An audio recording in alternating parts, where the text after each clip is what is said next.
What's up, guys? We have not done a Q&A since April 1st, when I was playing World of Warcraft in the background, and I can finally be open about that fact. Yes, that was not Guild Wars 2 footage, and no, that was not me quitting Guild Wars 2 to swap to WoW, but it has been a while. We are obviously in the middle of a massive patch. I just took the time to do my daily today, and I'm still fiddling about with exactly what I want to focus on, whether it's the Fractals 100 or the new Shortbow collection, which people keep telling me more and more as the days go by is apparently absolutely awesome. But how about we take a step back, we do a little bit of Q&A, see what people are having to say, and I've got a couple of updates for you guys on some other things that are going on with the channel. First, I did just very quickly want to talk about Tomb Raider.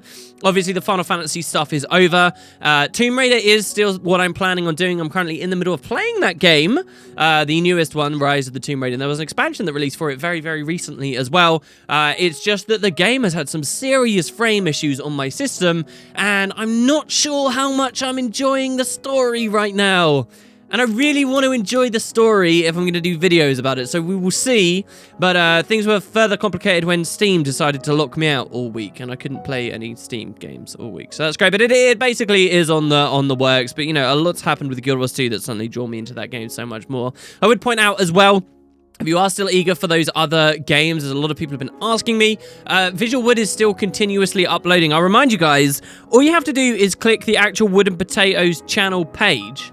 And if you scroll down on just that main page, it's got listed out there all the stream VODs that I do, every day the new Visual Wood that goes up, everything that I do on my alt channel, it's all there. So if you guys are still eager for it, I'll remind you, all you really have to do is look there. Anyway, one thing I wanted to mention, back to Guild Wars 2, from the previous Q&A was kind of a lore idea that I expressed some joy at, that I now sort of slap myself and think, no, this was really stupid, and I want to rectify it. Somebody came up with the idea, we were talking about the Bloodstone Shard at the end of the second wing that's on the floor where you kill Matthias.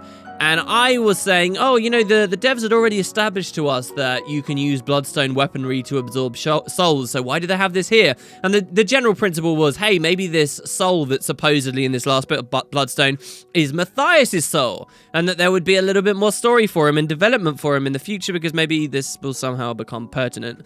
I think that's all really stupid, because as people quite rightly pointed out, when you first enter that boss battle with Matthias, there is a caged prisoner who is executed on a giant chunk of bloodstone, and the soul that we find in it is probably that random nameless NPC at the start. It's just there to demonstrate that the White Mantle have been killing people, probably in a more explicit way than we saw with some of the other things in the wing where you kind of had to go out of your way to find them.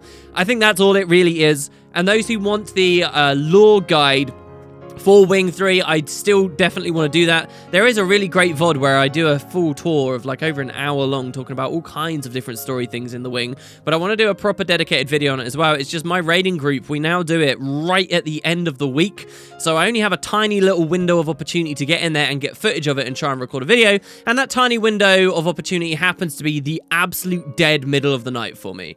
So that's been a slight problem. You guys would have seen it already anyway. Alright, so let's move on to a bunch of new questions. First one is totally related to all this rambling I've been doing about the stream channel and so on. It comes from Robotic Bulldog, who says, I have to ask, are you planning on making a first impressions video on Black Desert Online? I've been no-lifing that game, and it would be interesting to see your thoughts on it. So earlier last week, I did a video where I played Guild Wars 2 with my Oculus Rift, and it was fantastic. And I do really like this idea of experiencing MMOs in VR, because I think if any MMO out there nails that marriage of VR with an MMO, it will be a wonderful, miraculous, incredible thing. And as amazing as it sounds, as amazing as people want the Sword Art Online experience, it's actually quite difficult for an MMO to mesh well with VR, because they are such big, clunky, generally games that are heavily dependent on a lot of user interface, and that drags many of them down. But I kind of wanted to look into this idea of that.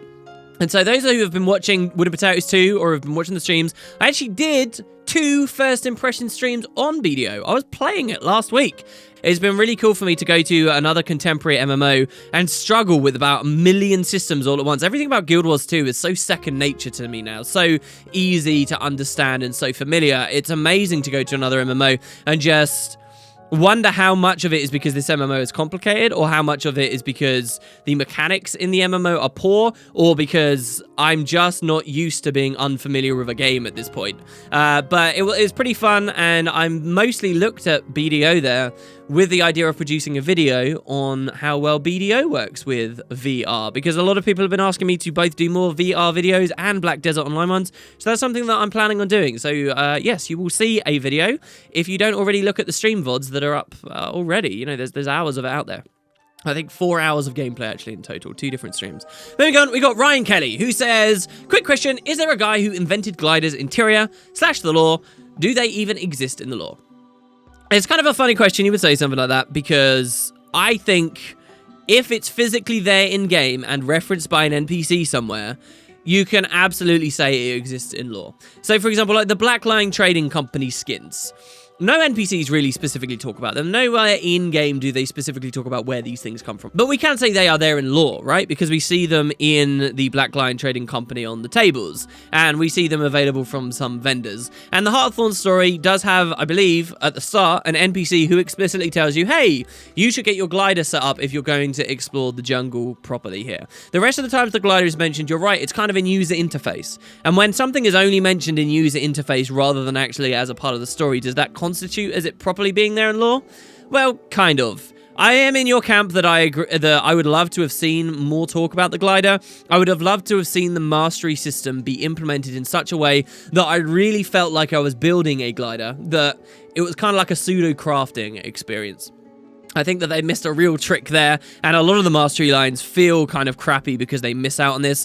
You know, one of the fun things about building that glider up is if you mouse over, and there's really very little reason to do this, but if you mouse over the next tier before you have it and you read the little flavor text about what's coming up, it will say something kind of cool like, oh, you're going to learn to strengthen the strings on your glider, which enables you to lean forward and move quicker, or stuff like this. If that was more obvious and prominent that we were really designing and building and improving our glider design, that would have been a lot of fun, but Arenanet really skimped out on that, as they skimped out on a great many things with the expansion, and we just kind of didn't get it. But the core question, are they in lore? Yes, they're in lore. If you're then going to go further and say, does the bubble glider exist in lore? Does the Tempest glider exist in lore? Well, that's a bit harder to justify why we can fly around as just big bubbles, and that's maybe a disconnect that comes specifically because of Black Lion gem store stuff.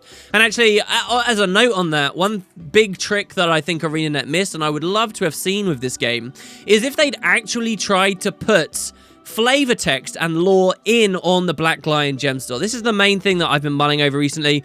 I've been thinking a lot about different places that Arenanet could have implemented story, and it given us more lore, even if their main campaign ends up kind of short in an expansion like we saw with Heart of Thorns. And I dream of this world where, much like Martin Luther King, I dream of a Guild Wars 2 where from the outset they said, okay, our Black Lion stuff is kind of just like dumped in the game without any story and without any NPCs. It would be nice if they added flavor text, and as a rule of thumb, they had always put a bit of flavor text on there for everything that ever came in the Black Lion store. You actually see a lot of other MMOs do something like this, and then there's that bit more justification, there's that bit more explanation. See, anything from the gem store is never going to have a quest associated with it, or a special NPC associated with it, or a story reward, or a specific boss associated, really. So it would have been nice to have had that flavor text in there at all times, right? Especially considering this, that the Black Lion stuff has been the most consistent, updated element of Guild Wars 2 since the launch of the game. So if that was something that they'd felt they had to do with all Black Lion updates, we would have had a lot more story come into the game, no? But hey, alas, we never got that situation. Next, I got a question from Matthew Sessions, who is talking about the legendary weapons. It says, hey WP, with the suspension of legendary weapons, what do you think will be the new shiny rewards for the next expansion? So I better talk about the fact they were suspended that isn't just mired in piles of salt. And yeah, this is a really interesting rabbit hole to go down. What are the new shinies going to be? Well, I think there are 3 things we can really look at. Number 1 are auras. Arenanet have demonstrated, even with the Super Adventure Box patch, that they like auras. There are actually several auras that were supposed to be released with Heart of Thorns, but are either so rare or just bugged on the loot table nobody can get them at the moment, like the Vial of Liquid Aurelium. On another note, actually, I literally just bought the Queen Bee. The Queen Bee I bought mostly not for the buzzing bee effect around me, but for the death animation of the exploding honey whenever you die. I think that's awesome. I think items like that, those are going to be the new shinies. Even this new Chuka and Chumpawat's legendary short bow collection. Even this has like a new kind of cosmetic item, which is this tiger that sort of clings to your back without actually taking up a cosmetic back item slot on there. So I think that's the kind of stuff we'll see. Things that allow us to have more auras going on. Number one.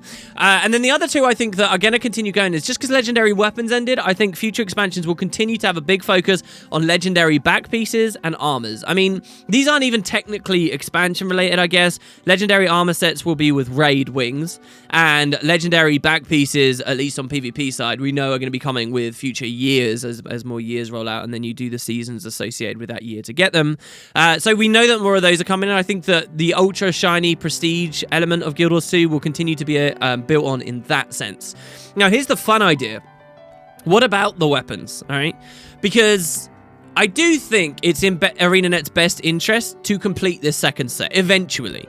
Maybe, though, they're not going to be able to gate it with an expansion anymore. Certainly, the idea that they're going to market the next expansion to us and say, hey guys, buy Guild Wars 2 Cogs of War, get access to the Crystal Desert and, you know, the Blood Legion and Ash Legion homelands, blah, blah, blah, blah, blah, and you get a full new set of legendary weapons. Nobody's going to take that seriously. And people are going to be angry. They're going to say, oh, I'm sorry, what? You're selling me a set of legendary weapons that you already sold me for Heart of Thorns. People would be pissed. So I think if we ever do get a world where those legendary weapons come back, which is in Arenanet's best interest, it absolutely cannot be marketed as a part of an expansion anymore.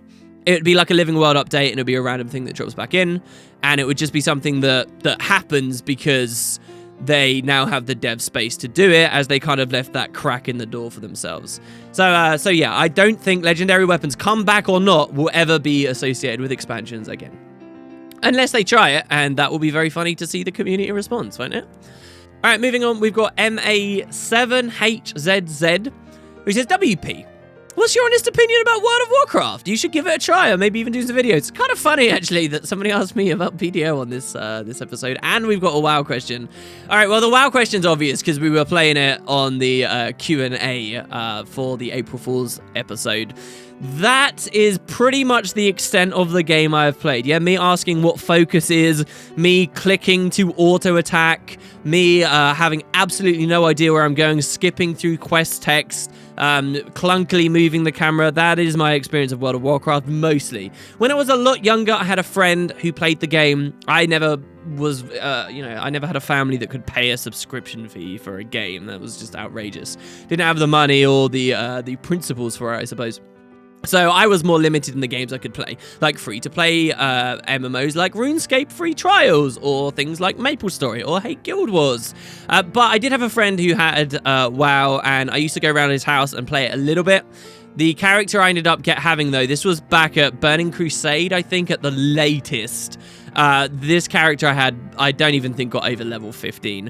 I was very excited, I will add, though, way back when, to be playing WoW, and I was very much on board with the way that game worked. I loved that WoW was a fully persistent MMO with no loading screens between all of its zones, and it felt so much more MMO-y and enjoyable to me than Guild Wars did. It really did.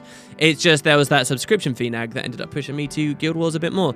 If I was from a different family with a different, base income, and they were more wanton with money that they'd throw at what their kids wanted, I think that had I been that kid that was actually allowed to play World of Warcraft, I think I would have been a huge fan of it. I think I would have been a really huge fan of it, and I would have ended up hating the things that many other people hate about the game, but that's just not the way that things went in the end, and I ended up appreciating what Arenanet did, which was far less conventional in many other ways.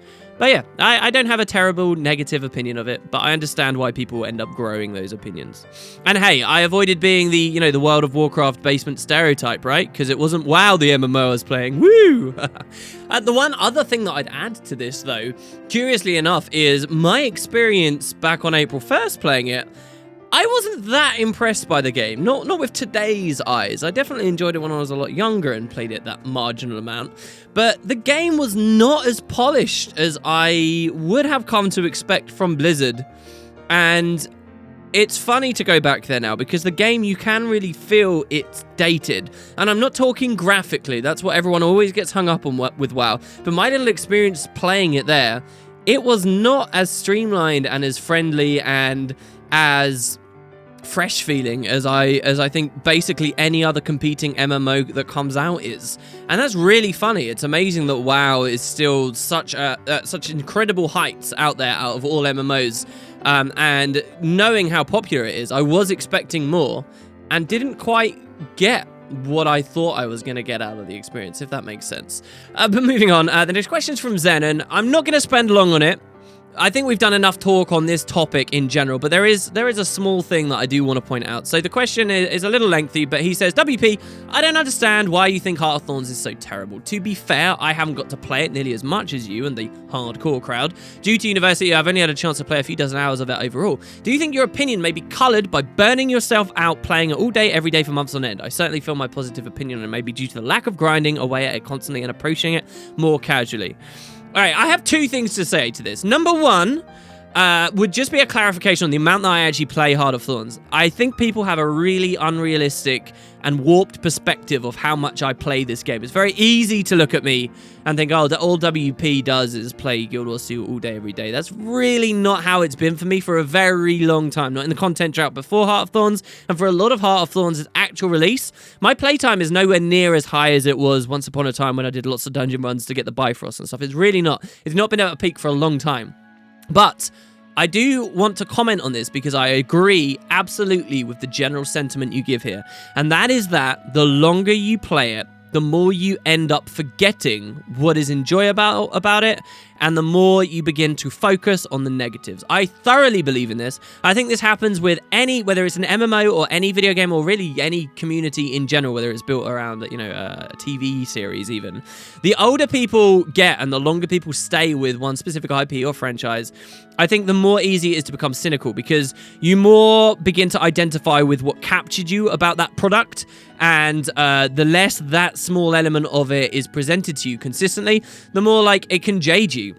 And it's easy to forget the joy you have. One of the things I found really profound, and I realized it was happening to me a lot with Guild Wars in particular, was before Heart of Thorns came out, I played back through the Living World Season 2, and, really got back into the story because I wanted to be ready for when the expansion dropped. I wanted it to feel seamless and like there hadn't been this huge wait. And the day before I went back through the Living World, I had a really negative opinion of Season 2. All I could think about was the long breaks that we'd had with it, and all I could think about were was the fact that I still wasn't playing it and it didn't affect my game time too much anymore, and I generally was lukewarm about Living World Season 2 at best.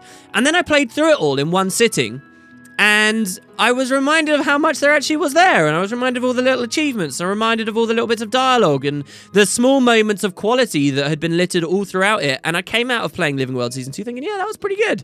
Actually, and I came out with a higher opinion. And then as time goes by, that opinion drops down again. I think that's the same with Heart of Thorns. It's very easy after your 500th hour since the expansion released to forget how much fun you had in your 10th hour after the expansion released. And 10 hours into the expansion, people, they were well into the third map, the fourth map. They were going for a lot of stuff. And I very much stand by that with Heart of Thorns. I think Heart of Thorns was a very high quality, decent experience. My main gripes with it are simply gripes of quantity, and maybe there's more to it than that, but yeah, this general idea I think feeds into the community at large. This is why these content droughts are so dangerous, because all people can do is fixate on what's not there, and the more time that passes, the easier it is to forget what was there. Hopefully that makes sense. The next question is from Doomy, who says, how come they made effort and made acquiring the Guild Hall something with sense inside the game and quest-like and stuff, but they didn't do the same with the elite specializations? For example, it'd be so cool to go on a quest to get a new specialization or make it so that the new elite spec arises inside the main story, sort of like how the Dragon Hunter became. And with gliding, why oh why, with no explanation to how we can glide in Heart of Thorns and now everywhere? And how the hell a third of the half of the people of Tyria grew wings? I hate how none of this have justification inside game and lore. It makes the game opposite than what they promised, less immersive and artificial, not living. I will say one thing. Arenanet never really made immersion a huge focus for Guild Wars 2. I think they wanted to make an immersive game, and I think they wanted to address people's reliance on the user interface, and they wanted to make people feel like a part of the world.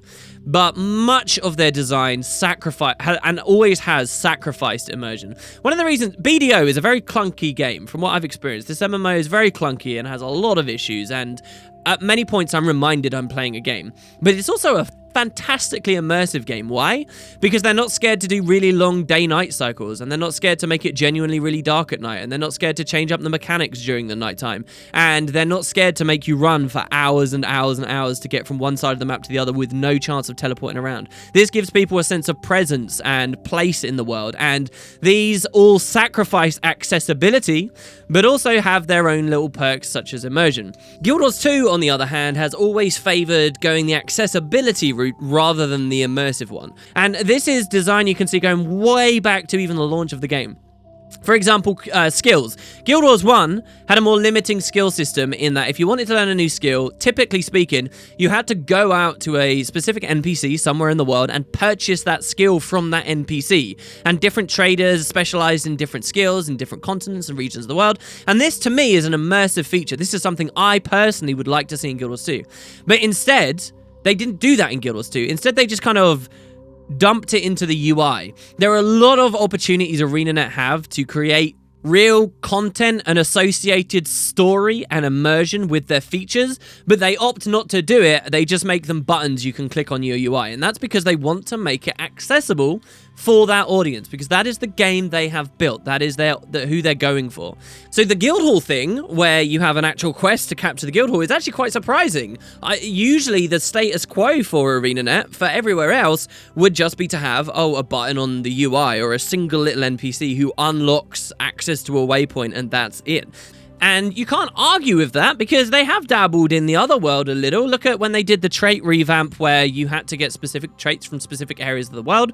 People backlashed against that quite hard.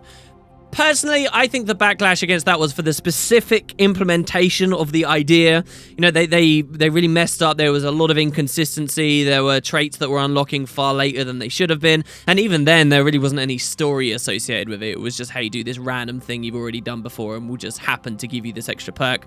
But this runs across the game in general. The original trait system, once again, had those manuals, you know, the level 40 manual, the level 60 manual that would move you from adept to master to grandmaster. There could have been features or NPCs, opportunities associated with that, where you became, you really felt like you talked to a profession trainer who taught you to become a master of your craft, and then you found a different guy who taught you to become a grandmaster, and so on. But they've usually skimped out on these opportunities. So Heart of Thorns does it as well, right? Elite specialization's a big offender that a lot of people have pointed out. Arenanet have been called out a lot for that, but that isn't a new direction for them. I think you can see that direction and that idea going way back to the start of Guild Wars 2. And they have found their niche for that. They have been applauded for that, and you can't quite blame them too bad. So anyway, that's kind of an interesting twist. I think some people would have expected me to tackle this question as, oh yeah, this just sucks, Arenanet need to add quests. But, I think there is always a balance that the devs are having to strike in terms of how accessible do we want this feature to be, and what is it in the name of if we're not making it particularly accessible. And I'm being a bit shallow and narrow-minded with this discussion. We could do a lot more, or, we could do an entire video on it. I do not mean to say that immersive equals restrictive, and that's the end of it, because it's certainly not. But I would say that is certainly an element that often is a barrier for Guild Wars 2, where it's very accessible, it's very friendly to you all, and that often is going to have a cost in one area or another. Case in point, do we have a global trading post anyone can access from anywhere in the world, or do we restrict players to only be able to store goods and wares and things to specific areas of the game?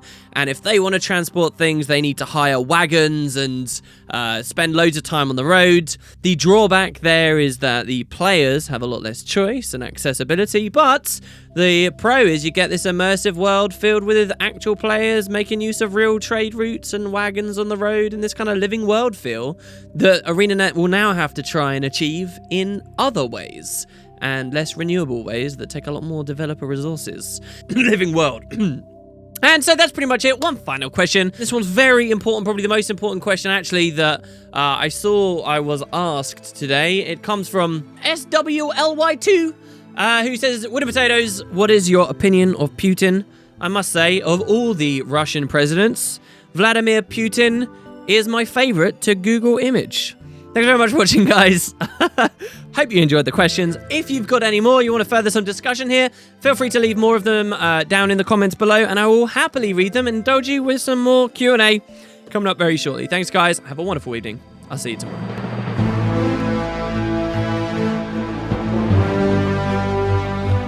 All right, so don't poo yourselves with happiness here. Obviously, I think that a lot of people dream of an MMO where there is no RNG associated with any rewards whatsoever, and everybody just looks at RNG as this cheap tactic devs employ to artificially increase playtime and introduce grind.